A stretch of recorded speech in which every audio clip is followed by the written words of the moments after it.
Welcome back to our channel friendly heart beats. Last ఎపిసోడ్లో చూసాం కదా ఫ్రెండ్స్, ఏదైనా మన కంట్రోల్లోనే ఉండాలి, అందరూ ఈ విషయాన్ని గుర్తుపెట్టుకోండి అని రాజుగారి చిన్నాన్న అందరికీ చెబుతూ ఉంటారు. అప్పుడు అందరూ కూడా సరే అని ఒప్పుకుంటారు. ఆ తర్వాత మళ్ళీ మనకు హీరో హీరోయిన్లను చూపిస్తారు.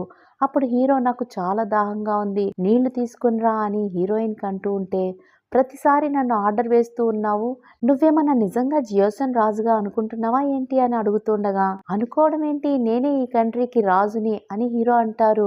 నీకు దెబ్బ తగిలింది తల మీద కాదు గుండె మీద అని హీరోయిన్ అంటుంది.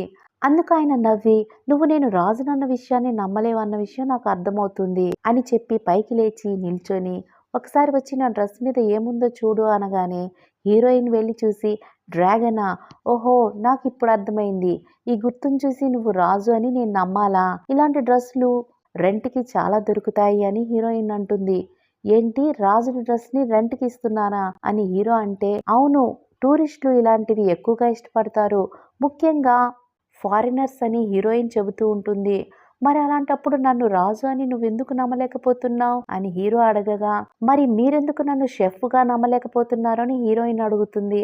అలా ఇద్దరు కొట్టుకుంటూ, సరే నువ్వు నా టేస్ట్కి తగ్గ రేంజ్లో లేకపోయినా నేను ప్యాలెస్కి రిటర్న్ అయినప్పుడు నాతో ఒకరోజు గడపడానికి నీకు అవకాశం ఇస్తాను అని హీరో అంటారు.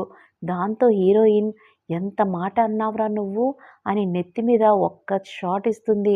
మొదట్లో మాట్లాడడానికి నేను భయపడ్డాను, కానీ నువ్వు మాట్లాడే మాటలు వింటుంటే నీతో చాలా కఠినంగా మాట్లాడాలని నాకు అనిపిస్తుందని ఆవిడ అంటూ ఉంటే, నేనేం తప్పుగా మాట్లాడాను, నేను ఈ కంట్రీ కింగ్ని అని హీరో మళ్ళీ అంటారు.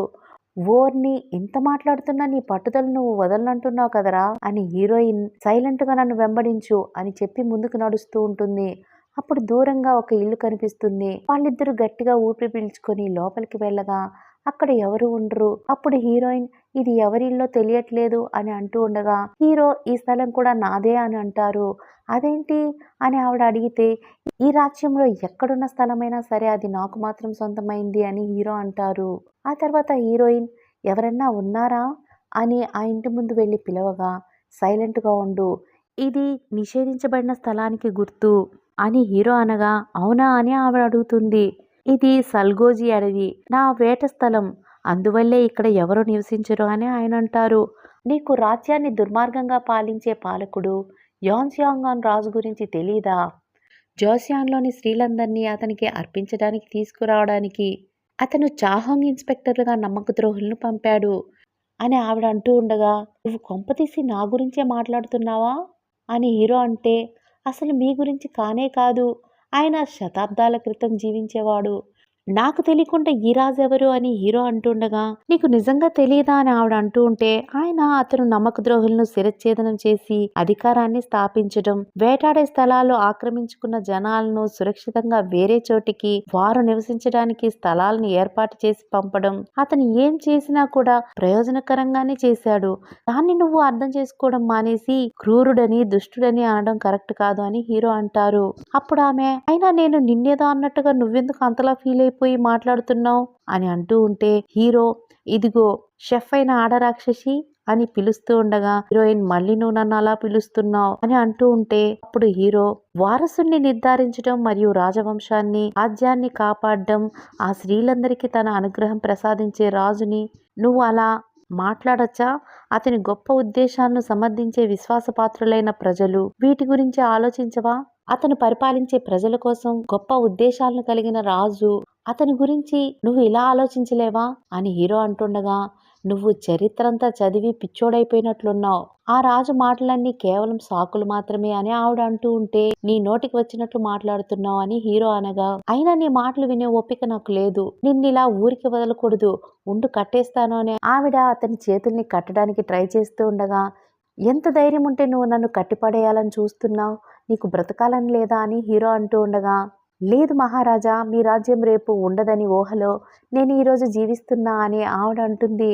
ఆ తర్వాత అక్కడే ఉన్న బట్టలు చూసి, ఈ మాసిపోయిన బట్టలు వేసుకొని నేను చిరాకు పడేదానికన్నా బట్టలు మార్చుకోవడం మంచిది అనుకుని అక్కడున్న బట్టలు తీసి ఆవిడ మార్చుకుంటుంది. ఇంతలో లోపల నుండి శబ్దాలు రావడంతో ఎవరైనా ఉన్నారా అనుకుంటూ లోపలికి వెళ్ళి హీరోయిన్ చూస్తుంది. అప్పుడు ఒక అమ్మాయి చీపురు కట్టెత్తుకొని హీరోయిన్ మీద పడుతుంది. మీ అమ్మ నాన్న మంచి బుద్ధులు నీకు నేర్పించలేదా నా బట్టల్ని దొంగతనం చేస్తావా అని ఆ అమ్మాయి అంటూ ఉంటుంది. అప్పుడు హీరోయిన్, ఓ ఇది నీ బట్టలేనా, సారీ, నా బట్టలు పాడైపోవడం వల్ల నీ బట్టలు వేసుకున్నానని అంటూ ఉండగా, అది తప్పు కాదా అని ఆ అమ్మాయి అంటుంది. సరే అయితే మనం ఇప్పుడు ఏ ప్లేస్ లో ఉన్నామో కాస్త పేరు చెప్పగలవా అని అంటూ ఉంటే, నువ్వెక్కడున్నావో నీకే తెలీదా అని ఆ అమ్మాయి హీరోయిన్ అడుగుతుంది. ఈ చోటంతా చాలా చీకటిగా ఉండడం వల్ల నేను ఎక్కడున్నానో నాకే తెలియడం లేదు అని హీరోయిన్ అంటుంది. ఈ ప్రాంతమంతా సల్గోజీ అడవి అని ఆ అమ్మాయి అంటుంది. దాంతో హీరోయిన్, నువ్వు కూడా ఈ ప్లేస్ ని అలాగే పిలుస్తావా అని అంటూ ఉంటే, మరి కాదా అని ఆ అమ్మాయి అంటుంది. అప్పుడు హీరోయిన్, హీరో కూడా ఈ విషయాన్నే కదా చెప్పాడు అని ఆలోచించుకుంటుంది. తర్వాత ఇప్పుడు నాకు అర్థమైంది, మనం ఉండేది మూవీ సెట్స్ లో కదా అని ఆ అమ్మాయిని అడుగుతుంది. అప్పుడు ఆ అమ్మాయి, మూవీ అని అంటే ఏంటి అని ఆవిడని అడుగుతూ ఉండగా, నువ్వు నన్ను అలా భయపెట్టుకు అని హీరోయిన్ అంటుంది. నిజంగా నువ్వే నన్ను భయపెట్టిస్తున్నావు అని ఆ అమ్మాయి అనడంతో హీరోయిన్ ఆలోచనలో పడుతుంది. అంటే అతను చెప్పినట్టుగా నేను రాజవంశ కాలానికి వచ్చేసానా అని అనుకుని, ఇది ఏ సంవత్సరమో చెప్పగలవా అని ఆ అమ్మాయిని అడిగితే, ఆ అమ్మాయి ఇది బ్లూ మంకీ కాలం అని అనగానే, వామ్మో, వాళ్ళు సంవత్సరాలను లెక్కించడానికి స్వర్గపు కాండాలను ఉపయోగిస్తున్నారా అని షాక్ అయ్యి హీరోయిన్ నిల్చుంటుంది. ఇలాంటి పదాలను నేను ఎప్పుడు వినలేదని హీరోయిన్ ఆలోచిస్తూ, కొంపతీసి నేను కల్లో ఉన్నానా అని అనుకుని నవ్వడం మొదలు పెడుతుంది. ఆ సమయంలో ఆ అమ్మాయి కడుపులోని పేగులు ఆకలికి అరవడంతో, మరి నేను కల్లో ఉంటే ఈ అమ్మాయి కడుపులో ఉన్న పేగులు ఆకలికి అరుస్తున్న శబ్దం నాకెలా వినిపిస్తుంది అని హీరోయిన్ ఆలోచిస్తుంది. అప్పుడు ఆ అమ్మాయి, నాకు చాలా ఆకలిగా ఉంది, నీకేమన్నా తినడానికి కావాలా అని అడుగుతూ ఉంటే, అయితే ఇది కల కాదు, ఇది నిజమే అని హీరోయిన్ అంటూ ఉంటుంది. అప్పుడు ఆ అమ్మాయి, ఇంకా చాలు పైకిలే అని అంటే, హీరోయిన్, ముందు నేను నా హ్యాండ్ బ్యాగ్ ని వెతకాలి, అందులో నా ఫోన్ ఉంది, దాన్ని బట్టి నేనేం చేయాలనేది ఆలోచించాలి అని అనుకుంటుంది. ఆ తర్వాత పైకి లేచి, నన్ను ఇక్కడ దగ్గరలో ఉన్న ఒక కొండ మీదకి తీసుకెళ్తావా, నాకు చాలా ముఖ్యమైన వస్తువు అక్కడ ఉంది, నేను దాన్ని తీసుకోవాలని హీరోయిన్ అంటుంది. ఆ తర్వాత నీకు నేను వంట చేసి పెడతాను, వంటకు కావాల్సిన థింగ్స్ అన్ని తీసుకొద్దాం పదా అని వాళ్ళిద్దరూ బయటకు వెళ్తారు. అప్పుడు హీరో బయట నిద్రపోతూ ఉంటారు. తర్వాత వాళ్ళిద్దరూ వెళ్లి వంటకు కావాల్సినవన్నీ తీసుకుని వచ్చి మిల్లెట్స్ తో వంట తయారు చేయడం మొదలు పెడతారు. అప్పుడు హీరోయిన్ ఆ అమ్మాయిని, నీ పేరేంటి అని అడిగితే, గిల్గమ్ అని ఆ అమ్మాయి చెబుతుంది.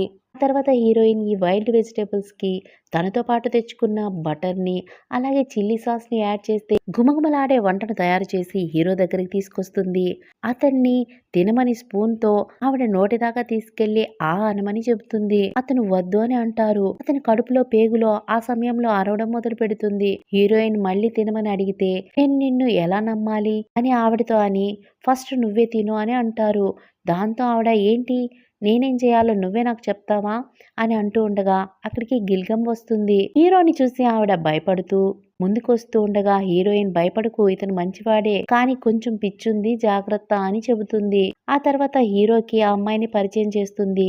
ఈ ఇంటికి ఓనర్ ఈవిడే అని హీరోయిన్ చెబుతూ ఉండగా, రాజు, ఇది రాజు వేటాడే స్థలం, ఇక్కడ ఎవరు ఉండకూడదు కదా, నువ్వెలా ఉన్నావని ఆ అమ్మాయి మీద అరుస్తారు. ఇంతలో హీరోయిన్, చాలే మీ నాటకాలు, ముందు భోంచేద్దాం పదండి అని రైస్ కలుపుతూ ఉండగా, హీరో, అది నార్మల్ రైసే కదా, ఇందులో గొప్పతనం ఏముందని అంటూ ఉండగా, హీరోయిన్, ఇది ఆర్డినరీ రైస్ కాదు, ఇది 3 స్టార్ మెషిలిన్ షెఫ్ తయారు చేసిన రుచున్జాంగ్ బటర్ బిబింబాంబ్ అని చెప్పగా, బాగా కలిపి, ఇందా నాన్న, నా బుజ్జి కన్నా నా చిట్టి తండ్రి, ఇందామ్మా ఒక ముద్ద తీసుకో అను అని అంటూ హీరోకి ఆవిడ ఒక స్పూన్ రైస్ ని అందించగా, హీరో నోటికి రైస్ పోగానే టేస్ట్ చూడగా అతని కళ్ళల్లో ఒక స్పార్క్ వస్తుంది. ఆ తర్వాత రైస్ లో ఉన్న కారానికి అతని కళ్ళల్లో మంటలు మండుతుంది. దాంతో, గ్యారంటీగా నువ్వు నన్ను చంపడానికి ట్రై చేస్తున్నావు, ఎంత కారంగా ఉంది అని హీరో అంటూ ఉండగా, హీరోయిన్ నోట్లోకి ఒక ముద్ద తీసుకుని, స్పైసీ ఏం లేదు, చాలా కమ్మగా ఉంది, అన్ని కరెక్ట్ గా వేశాను అని అంటుండగా గిల్గమ్ ఒక ముద్దను తీసుకుని తింటుంది. దాంతో ఆవిడ కారానికి తట్టుకోలేక అరిచేస్తూ ఉంటుంది. ఇందులో ఏం పాయిజన్ కలిపావో ఏంటో నిజం చెప్పు అని హీరో అంటూ ఉండగా, హీరోయిన్ కి కోపం వచ్చి, మొత్తం అన్నం నేనే తినేస్తాను, నీకు ఒక్క ముద్దైనా పెట్టను అని తినబోతూ ఉండగా, గిల్గమ్, లేదు లేదు, నాకు ఇది చాలా బాగా నచ్చింది, దీని టేస్ట్ కారంగా ఉన్నా కూడా తినగా తినగా చాలా టేస్టీగా అనిపిస్తుంది, నోటికి కమ్మగా ఉంది అని తినడం మొదలు పెడుతుంది. అలా వాళ్ళిద్దరూ తింటూ ఉండగా వాళ్ళిద్దరిని చూసిన హీరోకి కూడా తినాలనిపిస్తుంది. దాంతో హీరోయిన్ అతనికి పెడుతూ ఉంటుంది. అతను కూడా తినగా అతనికి టేస్టీగా అనిపిస్తుంది. అప్పుడు హీరోయిన్, నాకు తెలిసి ఈ ఫుడ్ టేస్టీగానే ఉంటుంది అని అంటుండగా, స్పూన్‌ని కింద పెట్టకుండా నాకు తినిపించు అని హీరో అంటారు. అలా తినిపిస్తూ ఉండగా చివరి ముద్దలో హీరోకి హీరోయిన్ తినిపించడం చూసేసరికి వాళ్ళ అమ్మగారు గుర్తొస్తారు. చిన్నప్పుడు వాళ్ళ అమ్మ అతనికి తినిపించే విధానం గుర్తు చేసుకున్న అతను ఏడవడం మొదలుపెడతాడు. అది చూసి నిజంగా డిష్ అంత స్పైసీగా ఉందా అని హీరోయిన్ అడుగుతుంది. హీరో మాత్రం హీరోయిన్‌ని అలా చూస్తూ ఒక్క డిష్‌తో ఈ అమ్మాయి మా అమ్మ జ్ఞాపకాలను నాకు తిరిగి ఇచ్చింది అని మనసులో అనుకుంటూ ఉంటారు. దీంతో ఈ ఎపిసోడ్‌కి ఎండ్ కార్డ్ పడుతుంది. Thanks for watching. బాయ్.